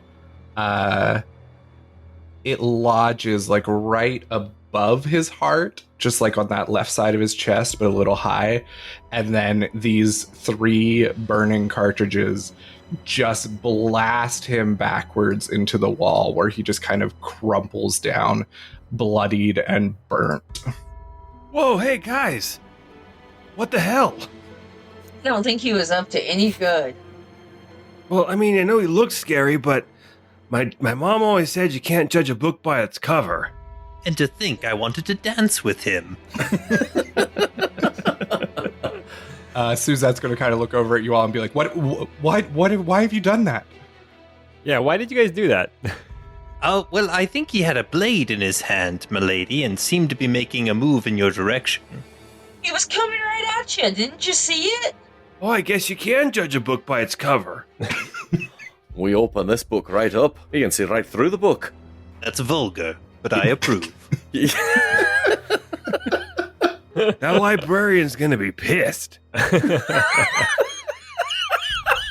I don't understand the metaphor. What are we talking about? Bryson and Kayvon are just hanging out here by this dead body. We didn't notice anything. You see Duncan slumped on the ground, and he coughs up some blood, and he looks over at Droog and says, "Filthy goblin." Well, at least I showered this week. Hey, now, that was uncalled for. Droog is quite clean most of the time. As he's covered in cheese. I've got cheese on me and blood, all sorts of grime. But it's cheese from this party and blood from, like, saving all your lives. Speaking of that, Suzette, what's the health insurance policy on this job? What's health insurance? I mean, Universal health care. yeah. You mean whenever you go to the hospital and get cared for free? That's it, but I need a new hand. Oh. She like sees your stump and she's like, okay, well we can look into that. First, let's maybe deal with Sir Duncan. And Suzette's gonna walk over to him. We dealt with him already. He looks pretty taken care of. You should probably know your computer bit his hand off. Aye, that's true. Rupert, you got over there first. As you walk up to Duncan, give me a dex save. Oh, I see how this is. Oh, dang it. I got an 8. You see a small mechanical spider jump out from his jacket to bite you. Ah! Pesky bee! Sorry. A 15 to hit. That'll hit. Oh, no. All right. You'll take 3 piercing damage. No. But you're not a computer, so you will not be infected with a virus. Huzzah. You just get 2 little tiny puncture holes. Can Kayvon punch the spider? Yeah, do it. Okay, let's try. I have a feeling I'm not going to hit. 2 attacks, and we got a 13 and an 8. A 13 will hit. Okay, that's going to be 7 bludgeoning damage. How do you squish and kill this spider with your fists? I imagine that the spider is like still on Rupert, and I just like punch Rupert in the chest and squish it between my hand and his chest. Ow. I'm fragile. Since a 13 wasn't high enough to hit Rupert, I won't make him take damage. Oh gosh. Yeah, that's what happens. What do you want to do? Do you think it was Sir Duncan who caused all this problem in the first place? I don't know. I mean, it wraps it up pretty nice and clean. Let's say yeah. Suzette, why would Sir Duncan want to attack you or your mom? I don't know. And she's gonna look at him and be like, "Sir, why would you?" And then she's like, "Oh wait," and he's going to cast Zone of Truth. I don't really have 18th strength. I'm just got 16th strength. My dad's not really Zeus either. I still sleep with a nightlight. I don't even like cheese. Okay, everyone right around, make a charisma saving throw. Charisma saving throw. Well, Bryson's over looking at his peacock, so he's not even over there. He's just he's observing from across the room, like yelling things over his shoulder as he's getting his helmet back on. Well, Kayvon rolled a 10. Rupert got an 18. Yeah, Drew got a 22 on the charisma save. Well, there's your charisma saves, Droog. Okay, yeah, I think that's... Yeah, and so, Kayvon, you're the only one who failed. So I'm the one who failed, and I already started spilling the beans. So Duncan has also failed, as Suzette turns and says, Why? Why would you attack us? Why would you set this up? And he kind of turns with a coughing, bloody breath and goes, You were the quickest way to take out this town. If I brought you down, it would follow. I thought he liked peace. You are an idiot. I am an idiot. We may be idiots, but at least we can appreciate the finer points of the saxophone. Is this what you meant by reading the book or getting below the cover? What was it? Judging a book by the cover. Reading the book under the covers. So is Sir Duncan then? Is he dead? He looks at you and coughs up more blood. I punch him in the face. Oh, jeez. Like, oh crap, he's not dead. That'll be an auto crit. Auto crit. Okay. That's only gonna be 5 damage with my crit. Oh my god. You slam into his face and he kind of jolts back. And then he looks at all of you and he just says, I can't believe it was idiots like you. And then his head falls down and the breath leaves his body as he dies. Was he talking about me? I'd rather be an idiot than dead. You cannot underestimate this band of rapscallions. My high school mascot was the Stallions. Oh, no. I said rapscallions. Oh, sweet. It's a type of seafood. Aye. Best with a little cheese. As Drug takes another hunk of cheese out of his pocket. Suzette's gonna look at, well, I guess I don't know if that tells us everything, but we know something. So I guess we'll settle things. And she's gonna look around and be like, I know you've done so much, but if you'll help us get the people out of here, then I'll get your payments sent to you. Does 4,000 gold apiece sound reasonable? I believe we said 4,006. Oh, done. Very done. Aye, that's true. Oh gosh. I think, and a new arm for Droog. I think he deserves that too. Kayvon just gives Bryson a big thumbs up. Like, you're catching on. Yeah, hey, Leon, you wanna make a new hand for this guy? Leon is going to rush over, and he's be like, I could certainly help. I don't know if I have enough. And he kind of looks around, and you see Zachariah Cobbleshot step up, and he's going to say, for saving our lives, you are welcome to use any material at my factory to build a new limb with anyone you want. That's perfect. I like to take it apart myself and put it in my gun to see what happens, throw bits around. Have you got anything more explodey than what I've been using? Oh, we do. And he'll kind of take you aside to start talking about the possibilities of what your new hand can You do. should try one that vibrates. Hey, Drew, you know what would be awesome? A crab claw. A crab claw. You remind me of me old Grandpa Stabby. Maybe just a nice big dagger on that hand that shoots off, of course. That'll fire out with my arm. Yeah, it wouldn't be a dagger if it didn't shoot off, right? That's true. And then the dagger will stab them, and then the dagger will explode. Now we're onto something. And it can vibrate too. It's very inventive, all of you. Well, yes, Lady Suzette, I believe you wanted us to escort the people out of here. Is that what you needed? Yes, and she'll kind of look around and kind of, as everyone's kind of getting to their feet, she's like, we'll gather up our things and get ready to get out of here. I was just going to say, I never gave you your gift of a poem that I had comprised for you. She is going to turn to you and with rapt attention say, please, sir, take it away. A maiden fair with eyes so bright, under moon's pure light she stands. Her kindness reaches far and wide, as gentle as the ocean sands. For her attention gratitude flows like rivers under starry bands. In her grace we find solace, love woven by her delicate hands.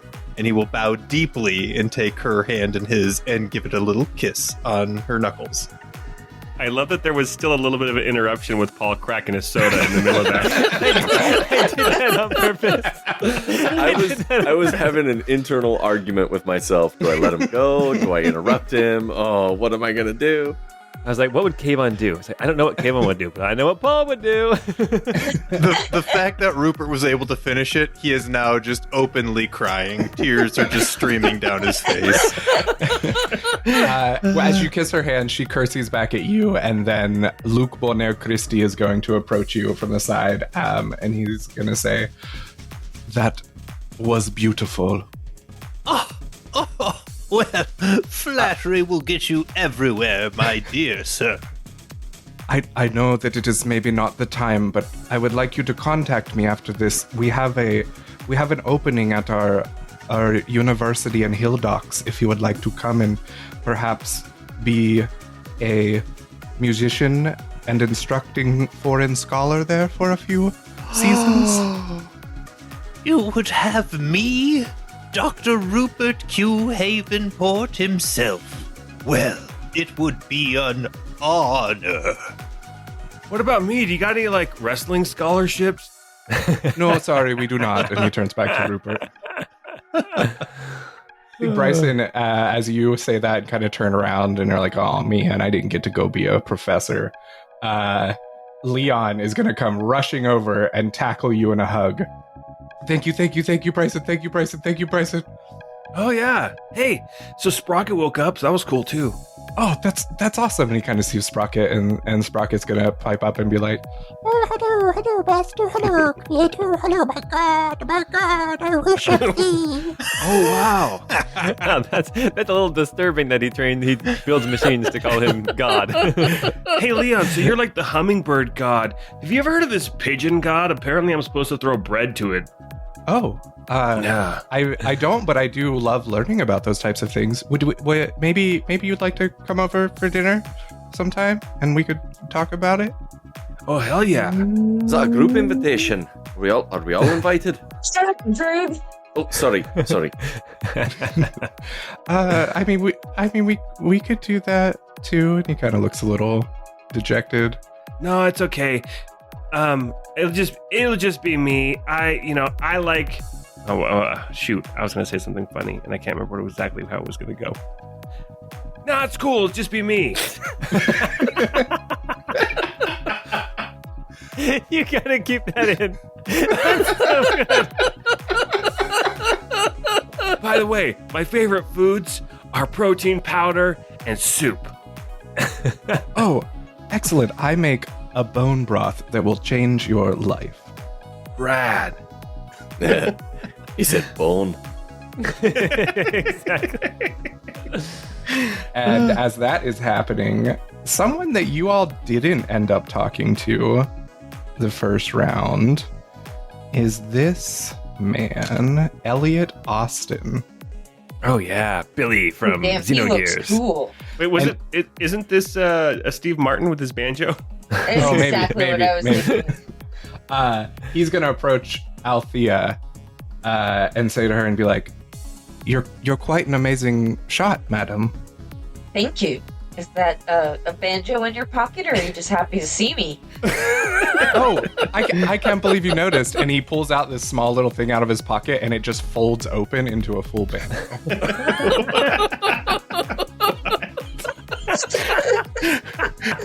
And he's gonna be like, but that's not why I came over. I was wondering, have you ever thought of being a ranger's apprentice? Oh, me? I mean, I've thought of it, but I've never seriously considered it. She's like very flustered and like blushing. Well, I have a group of bounty hunters that we work in the mountains. There's been a lot of ogre activity lately, and we protect the locals. If you would be interested in joining us, I think you'd be a good fit. I would love to. I've always said ogres are no good. Let's kill them. It's called insane where I'm from. Yes, says it all the time, in fact. She said it 3 times on the way up here. I used to have it on a t-shirt. It said, ogres are no good, so etc., no fear. Killed him. As that whole group is distracted, Kayvon, you see Meg walk up and start dragging you out of the room to the hallway. Cool. Fade to black. where she proceeds to go at you more ravenously than you've ever experienced before. Ooh. Not disappointed. Wait, I was going to say, though, shouldn't you be married in the eyes of the Lord first, Kayvon? Oh my goodness. Oh, true. Shoot, I don't know. You know what? Now we're good. He's a pirate. What can you expect? That is where the comparisons to Kevin Sorbo end. Oh, sorry, did I spoil something? To be fair, he's not necessarily Kevin Sorbo. He's the roles Kevin Sorbo has played. But yes. Oh my gosh. Awesome. Yeah, so that happens, and this basically will wrap up with you get everyone out safely. In a couple days, you return for the Countess's funeral. It's very beautiful, very intricate.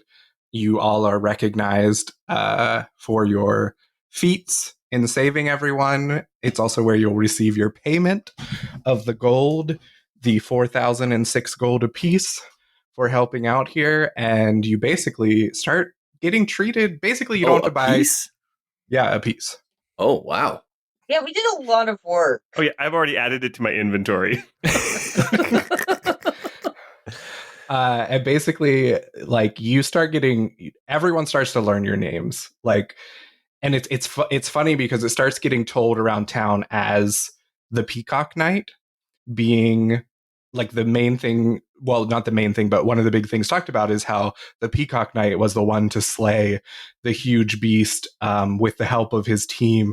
And it kind of starts to become this folk tale about this group that's a Peacock Knight, a pirate, an elven warrior, a half goblin, half machine sorcerer, and a genius poet that took down this gigantic threat. And you just kind of start getting talked about, and it's a town and a place that you can go to if you ever want to, be supported, get free drinks, all of that. But that's just kind of how that wraps up. And now I would say I'm just going to ask each of you a little bit of, over the next year, what do you think your character would go about doing? You have this money, you finish this thing, you can kind of do whatever you want going out. I'm gonna kill so many ogres. I was gonna say, I think Kayvon would he'd want to go back on, have some more legendary journeys, but I think he has to go back down into the basement and talk to that servant guy and make sure it's okay, because I think technically he belongs to the servant now. Hey, so you bought me with that coin. I'm technically your gumball. So what do you want me to do? He's gonna look at you and be like, "Is this? I thought we were joking. Is this a sexual thing?" Well, gotta go. If that's what you want, Okay. master. He's like, "Okay, goodbye." I think hearing the tales of the Peacock Knight, Bryson's dad will make an appearance again. Turns out he wasn't really dead. It was more like his mom. He was like dead to his mom because he like left her for his mistress. That's amazing. So he comes back and he's like trying to reclaim the name of Peacock Knight. So Bryson reluctantly starts to go by. Sorry, this is so dumb. He tries to come up with like a new persona. So he starts going, because he has all these different birds, he starts going by the menagerie. I love it. Oh my gosh, I love it. So good, so good. Why do I imagine him wearing like just a leather vest and that's it, and like chaps for some reason? Yes, assless. and he's been spending a lot more time with Leon Racketeer, and he's trying to get his mom and Leon to collaborate on something, and maybe if Bryson levels up high enough, it will manifest itself in a improved tinsel. I love that. We'll go next to Droog. What do you use this year for? So Droog spends all of his money paying off his debts to Dr. Fizkin. So he is no longer in debt. And after getting his new hand reconstructed in honor of Grandpa Stabby, he just becomes a mercenary. He's just, life on the road, adventuring, maybe killing an ogre or two with Althea, but, gets bored and and keeps on the road. I love that. Dr. Rupert. Yes. So he goes to be a professor and after a couple months gets kicked out for failing to actually teach anything constructive. I will say this. You're in like an invited position. You're not kicked out literally as much as like I think your time. I think you've done enough. You're free to go.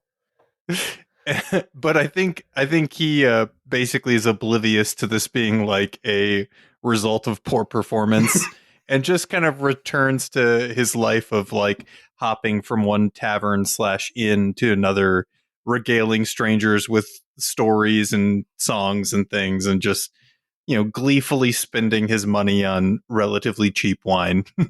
I love it. He's a simple man with simple pleasures. But a great leader, I really gotta say. Yeah, Althea, I mean, she doesn't really need the money specifically, so... We get it, you're rich. Yeah, exactly. So that's not really a big draw, but she is stoked on killing those ogres. So I imagine she spends the next year kind of like honing those skills. And I imagine the next time she meets up with the gang, she's even more badass than she was in this episode. Awesome. What is your class? She's a elven ranger. Okay, so you are a ranger already. Yeah. Okay, cool. I was going to say, if you weren't a ranger, I was going to say, if you ever played the character again, you could take levels in ranger if you wanted. No, she's a Fey Wanderer. That's what I was thinking of. Fey Wanderer ranger. Okay, nice. But yeah, basically, I would say like this would for sure give you like expertise in survival or something else if you would like to change that about her. Hell yeah. Awesome. And then Kayvon, just to check, was there anything else you wanted to add to yours or... Nope, just legendary journeying, entering dance contests, and telling people all about his time as a pirate. That probably never actually happened. All right. After about a year goes by, you've all kind of separated, kind of off doing your own thing. This was a weird, amazing, terrible event of your past, but it really set you all on this kind of cool step forward. And about a year from now, you get ready for bed like any day, any normal night. You crawl in and close your eyes. And after a few seconds, you hear some noises and you all open your eyes. And you are all sitting in a semicircle laid out on chairs as a giant bearded man at a computer in front of you turns to you and says, "This is Max's make-believe. I'm Max, and I make you believe. You're currently waking up from a neuro-induced coma in order to better facilitate your mental experience. Your long-term memory banks were limited for the adventure so that you could fully embrace and believe your chosen scenario. Now, when I call your name, respond so I know you remember who you are and that your memories are returning now that we've shut off the electrical currents. Sabrina?" God, who am I? That will come back to you. Paul? Why did I pick Kevin Sorbo? Jordan? I regret nothing. Scott? Oh man, I've got some unresolved issues. Matt? Yeah, it's me. Yeah, thank you. This is just a reminder that you came in here with your coupon, your Groupon, to have a scenario experience where you requested, and this was a first for us, a Resident Evil Calvin and Hobbes steampunk adventure. So that's what we were going through. Specific. Yeah. You did pretty well. You didn't make the high scoreboards. It does seem one of your party did die and have to respawn, but other than that, things seemed like you had some good times. I hope it was fun. Please be sure to leave us a recommendation and review on Yelp. Thank you. Wait. Where's Meg? Where's Meg? Meg, no! Meg, she's one of our most requested programs. Disappointed. And that is the end of the campaign, which I will say in the future, should you ever want to touch on these characters again, that is where they exist. You would load back into a fake virtual reality world. At Vancouver Mall. At Vancouver Mall. It's a storefront at Vancouver Mall. Oh my gosh. Oh, that was awesome. Very that was cool. a really good time. Thank you, Aaron. That was You're awesome. welcome. Thank you so much. Crushed Yeah, it, thanks dude. for running that. That was a blast. Yeah, and let's go get a Papa Murphy's pizza. You deserve I a love Papa it. Murphy's pizza. Well, hey, thank you, Aaron, so much for running this. We've had a great time with this campaign. Of course. Thank you all. Yeah. Oh, golly. It's been fun playing. And, look forward to maybe revisiting these characters again in the future. But for all of you, now that this campaign is over, next time we are together, we will be starting our next full campaign. And I'm super excited. I think everybody else here is super excited. And until we get together next time, we hope you have a great time.